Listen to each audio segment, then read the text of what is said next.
Namaste.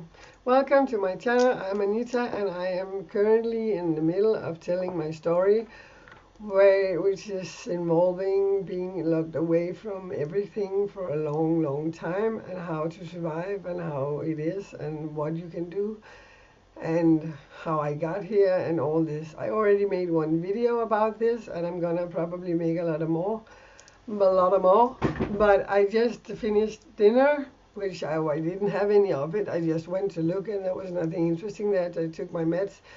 I get some medicine that if I don't take it, I get the abstinence because you see, when I went to jail and I was in isolation, I told them the first day I was on methadone and so I could get high. I wasn't, and they didn't check, and they just gave me 2 wheels a day. That's like eight eight of one methadone, and that is quite a lot if you don't take anything. So I was high every day for that month, but I got addicted to the shit, and getting addicted to a drug that you didn't even do. It's normally something that you take if you're addicted to heroin. Now I'm getting a different substance, which is milder and easier to get out of, and I'm down to 2 milligram a day. It's called Subutex, and it is I get sick if I don't take it. Physically ill. I want to get this fuck out of my system, but it's very difficult, and it's difficult especially when you're in my situation where you're in jail. And of course I have the support from the staff around me because the staff in this place, the department I'm in right now, is the best of the staffs I've experienced. That's why I don't want to go back to open, as I mentioned in my previous video, because the staff here is really good to take care of us. But to lose the last, to let go of the last 2 milligram that I'm on is gonna kill me for like 2 weeks. And I gotta be up for that. And at the moment, everything I just talked about, that I was caught with THC in my blood, and I didn't really smoke, so I'm in a situation where I don't know if it's gonna swing one way or another way, because I'm really trying to stay clean and stay away from stuff, and I've been doing so well for so long, and they know this. So but still, they punished. The last time I got punished, I had taken some cocaine, and just a little bit because I was tempted, and there was one standing with it right in front of me, and I couldn't help myself. And I took that, and I got punished a long time where I couldn't go out, and it was winter, so it was okay. But now it's summer, and you know what? I just started seeing some of my friends again, and they come to visit me, and I have 1 hour with them outside, and I don't get to have visitations in this place. I haven't, except my family, which is my mother and my 2 sisters. Well, one of my sisters, I see only one of my sisters so far. The other one I hope I will start seeing soon.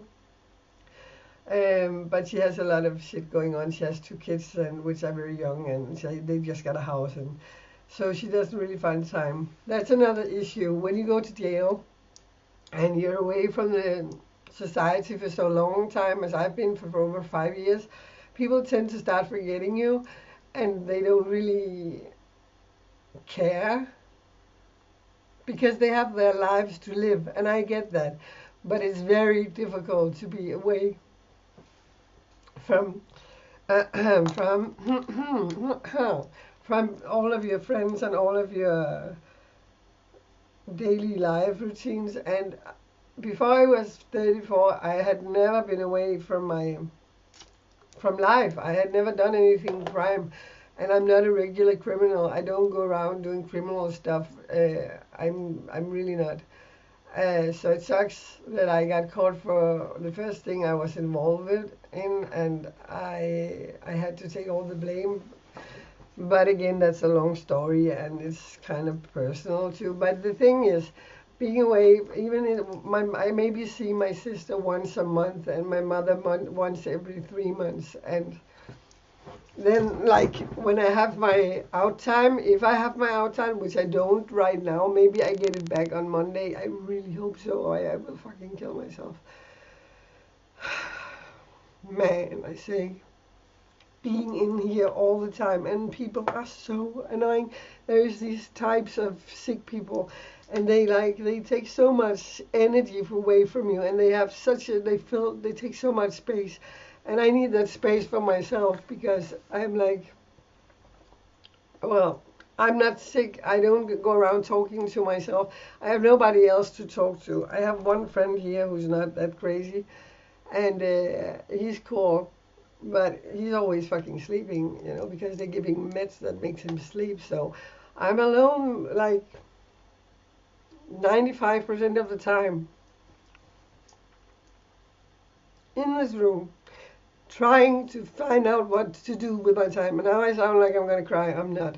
I'm just like it touches me and it hurts me. And I have a child. She's 14. No, that's a bullshit. She's 11. She turns 12. I don't know why she's 14. I meant turning 12. And wait a sec. I want this on. And I miss her so horribly much, and I don't see her. I have contact with her over Skype, luckily. And luckily she's not upset with me. She doesn't hate me or anything. She loves me, and we have a very good relationship. So that's one plus in my life that she doesn't blame me, and she doesn't, even though I've let her down so much, even though I never meant to. But sometimes shit happens in your life that you're just not in control over. And you gotta take power back. You gotta take your power back and start gaining that control. So what I do with my time, the 95% of the time that I have and I spend alone, is I make a lot of creative projects. I change my room a lot. I paint a lot. I draw a lot. I change makeup a lot. I play with hair. I play with stuff. I do study online. When I was in Open, I started tattooing again. I hadn't been tattooing for 5 years, and I was just starting 5 years before. And I have now the full collection for everything I need to do to tattoo. I can show you one of the tattoos I made on myself in the Open, because the rest are in private places. But I made this one. I will take the camera down so you can see. You can see I made this one. It's pretty cool. And I have a lot more going on of tattoos. Eyes are blurry. And when I was in Open, for like 6 months. It was horrible, but it was good because I had all the freedom I wanted. And I was able to tattoo. So I was spending like 24 hours a day studying tattooing. And I know all that you need to know about tattooing, And I want to, when I get out of here, if I ever get out of here, I want to apply to become a tattoo artist, but that's really very, very hard, and especially for my age. I turned 40. I'm pretty old. So if not, they want to give me one education. They don't want to give me pre-pension because I'm too fresh, and that is a good thing. So if I get out, I want to take an education to become a makeup artist. So that's why I started, instead of tattooing, when I got it closed again because of the drugs that was left in my room, which I told in my prior video. I want to become a makeup artist. So I started playing around with makeup because I am a painter and I am an artist. And but it sucks, and people keep offering me jobs outside, and people keep wanting me to do stuff, and I just can't from here. And there's a lot of missed opportunities. A lot goes on in 6 years. Anyway, that's the biggest thing that you learn when you're in jail and you're alone, away from family, friends, and everybody for so long, is to know yourself. I really, really know who the fuck I am, and I'm never fake about that. I'm myself 100% of the time. I don't try to be somebody I'm not, and I know exactly what I am, which is a good thing, because I don't think if I didn't have this jail time, I still think I would be insecure, and I'm definitely anything but insecure now. Before I was very insecure about a lot of stuff, and now I'm like, got the power back, babe. But I'm ready to get back into society. I'm ready to mingle with the real people, even though you know what? I find that when I talk to people on Facebook and Skype and shit, I think people are going nuts in the real world. I don't know what the fuck is going on in the real world. It's like they're losing their shit out there. Maybe it's better being in here. I don't think so. I want to get out there. It's normal. It's hard being here. And I need people around me. I miss people. Even stupid people. Even people I don't like. I miss them. Because, well, I like most people, but there's a few I don't like. But even those I miss, it's very hard. But to be a star.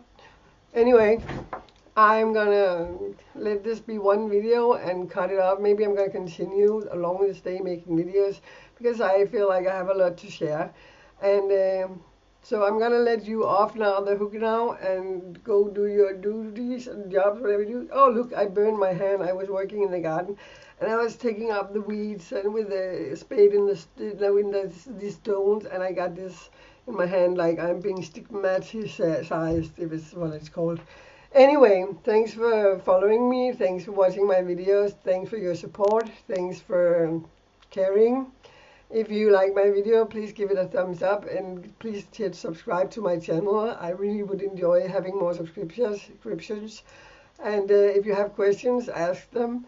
You will get a straight answer, and you can ask me pretty much everything, even involving whatever the fuck you want to know. Because I know a lot of shit. I have a lot of experience in a lot of fields. From outside and inside. I was a junkie, I was raped, I was whatever. I can mention a lot of things. And if you suffer from some mental disease, I've been through most of the diseases there are. Borderline, schizophrenia, psychosis, and the OCD, and I suffer from ADHD too. So I have a lot of experience and a lot of knowledge, and I have a lot of what is it called, methods to like cope with these things so that you don't need to take so much medicine. And if you got something that you need help with, well, ask me, because I want to like be there and do something, and I also need to feel not used but useful. So anyway, that's it. Thanks for watching my video. Namaste. Namaste. I will explain in the next video what it means to you, because I'm out of here now. Sayonara. See you later. Bye bye. Poof.